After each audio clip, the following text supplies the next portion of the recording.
Hello everyone, this is CircuitPython Weekly for Monday, June 15th, 2026. It's time of the week when we get together to talk about all things CircuitPython. I'm Liz, I'm sponsored by Adafruit to work on CircuitPython. CircuitPython is a version of Python designed to run on tiny computers called microcontrollers. CircuitPython development is primarily sponsored by Adafruit, so if you want to support Adafruit and CircuitPython, consider purchasing hardware from adafruit.com. This meeting is hosted on the Adafruit Discord server. You can join anytime by going to adafruit.it/discord. We hold the meeting in the CircuitPython dev text channel and the CircuitPython voice channel. This meeting typically happens on Mondays at 2 p.m. US Eastern, 11 a.m. Pacific, except when it coincides with a US holiday. In the notes doc, there's a link to a calendar you can view online or add to your favorite calendar app. We also send notifications about upcoming meetings via Discord. If you would like to receive those notifications, ask us to add you to the CircuitPythonistas Discord role. There is a shared notes document that accompanies the meeting and recording. You can contribute to this document beforehand. File notes document includes timestamps to go along with the video, so you can use the doc to skip around, view parts of the video that interest you most. Meeting tends to run 30 to 60 minutes. After each meeting, we post a link for the next meeting's notes document in the CircuitPython dev channel on the Adafruit Discord. Check pinned messages to find the latest notes doc so you can add your notes for the following meeting. If you wish to participate but cannot attend, you can leave hug reports and status updates in the document for us to read during the meeting. This meeting is held as 5 parts. First part is community news. Second part is state of CircuitPython libraries in Blinka. Third part is hug reports. Fourth part, status updates. And fifth part is in the weeds. And with that, we will get started with community news. Alright, so CircuitPython MicroPython file system. Access via serial. Access a CircuitPython MicroPython device's file system over the serial REPL. Ideal for boards without native USB, original ESP32, ESP32C3, C6, etc. Exposed 3 ways, Fuse, FTP, or WebDAV. All 3 sit on the shared library cpfs.py, raw REPL transport, and file system API. cpfs.py is also usable directly and as a small CLA. I thought that was very interesting because I've definitely hit that with boards, so very cool.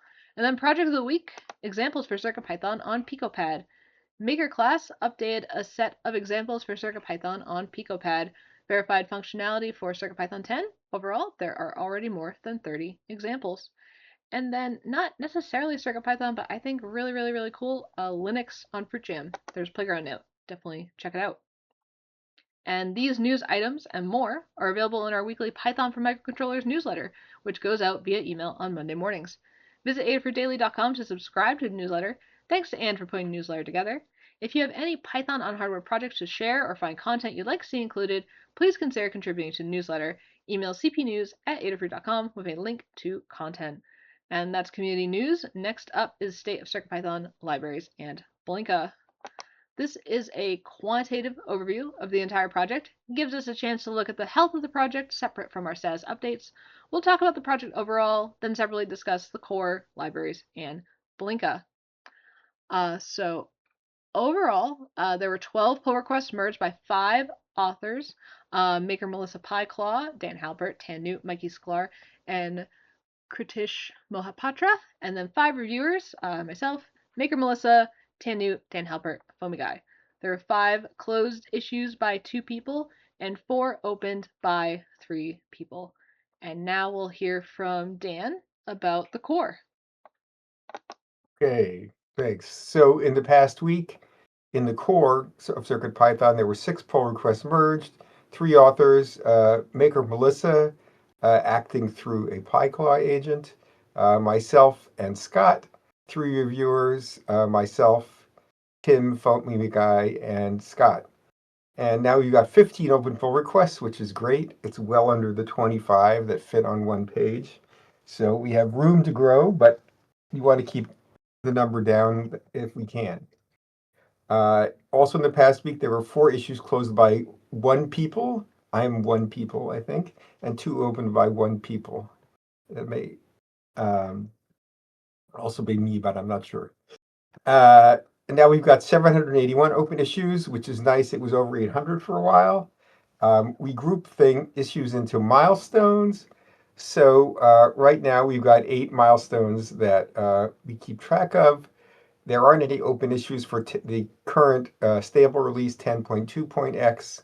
There are 46 open issues for 10.3.0, which is the next release that's coming up. We've released a couple of alphas for already. And we've got 31 issues for 10xx, things that we'd like to fix sometime in the release 10 time frame. And we've got 14 issues open for 11, and those are deferred from 10 probably because there's some incompatibility, and we only do that on major version changes. And then there are a bunch of other things like 660 long-term issues and other issues that are third-party or classified as libraries. And there are no issues not assigned a milestone, so we're up to date on triage. And that's it for the core. Great, thank you, Dan. Now we'll hear from Tim about the libraries. All right, thanks, Liz. This section covers all of the CircuitPython libraries, which are hosted on GitHub under two different library bundles. We have the Adafruit library bundle, which has 393 libraries in it currently, and we have the community library bundle, which has 177, for a total right now of 570 different Python libraries that support various things on CircuitPython.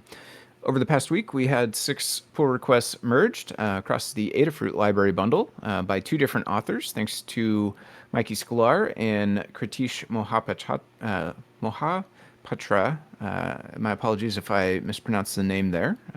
For the community bundle guide contributor, that one is.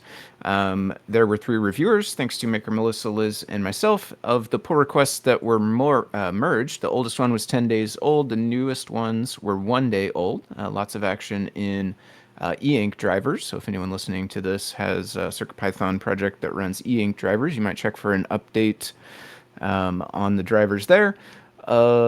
Of what remains, I should say, after the week, we have 45 pull requests that remain open.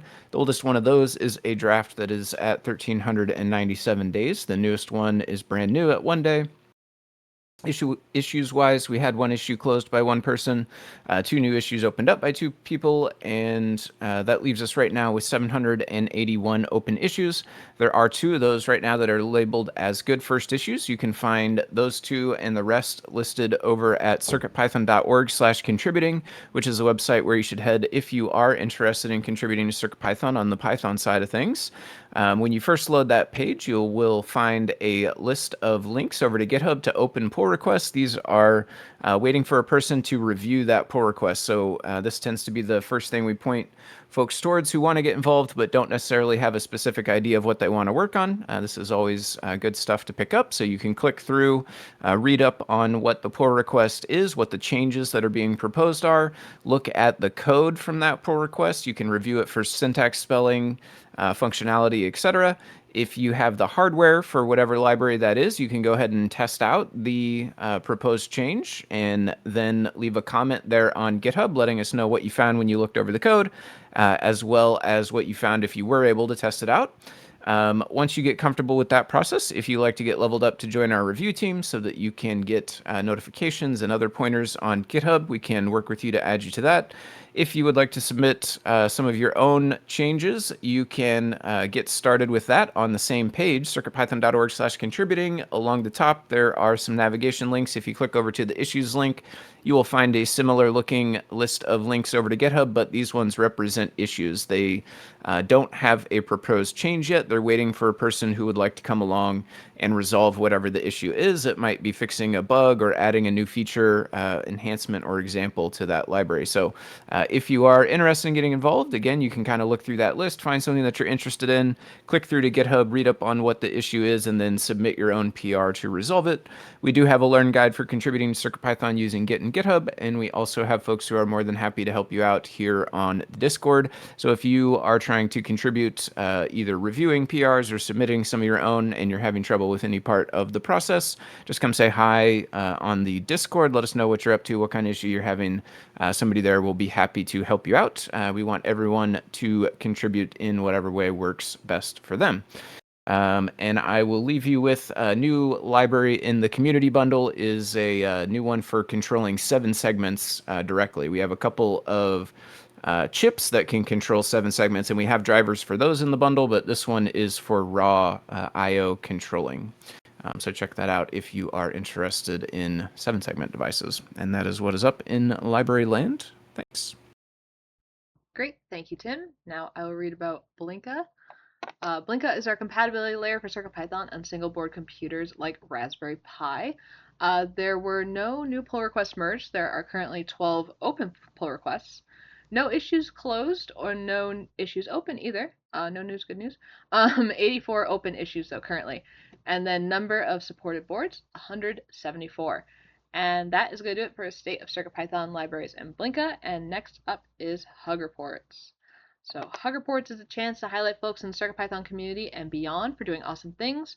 I will start and then we'll go down the list of Hug Reports alphabetically. If you're text only or missing the meeting, I'll read your notes when I get you in the list. So I will kick things off with a group hug, and then we'll hear from Dan. All right. So thanks to Bablock B, who was working on I/O extender support, additional I/O extender support, and a diagnosis of a problem initially. And thanks to Tim for reviewing my PRs to the CircuitPython core while Scott is away. Great, thank you. Now we'll hear from Tim.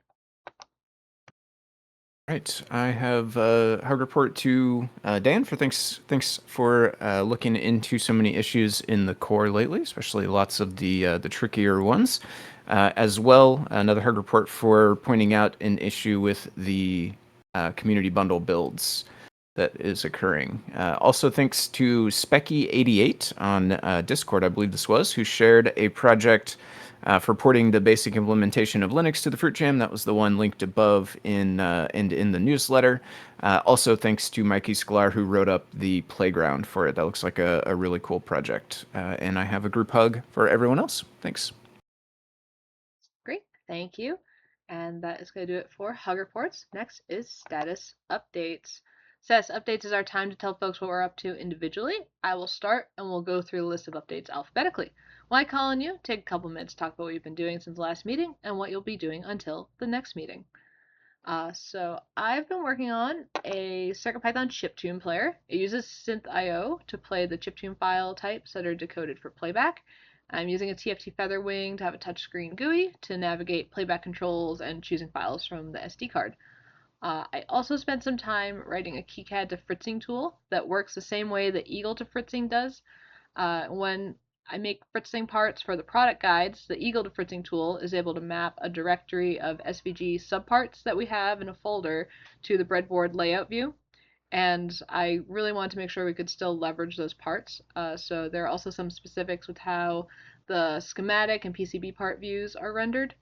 So I was able to retain all that functionality with the new Python script, and it basically runs it the same that you point at the main script and you point it at your KiCad PCB file, and then it spits out all the formatting that you need for fritzing, including the parameters file that then you can edit and have it have the fritzing file appear differently. So I'll be writing that up as a guide as well, and the code will all be shared. And now we'll hear from Dan. Okay, so in the past week, I've fixed mostly some expressive BLE bugs. Some of them I had an LLM help me. Sometimes it's helpful, sometimes it goes down the wrong path, but I can tell when that's happening.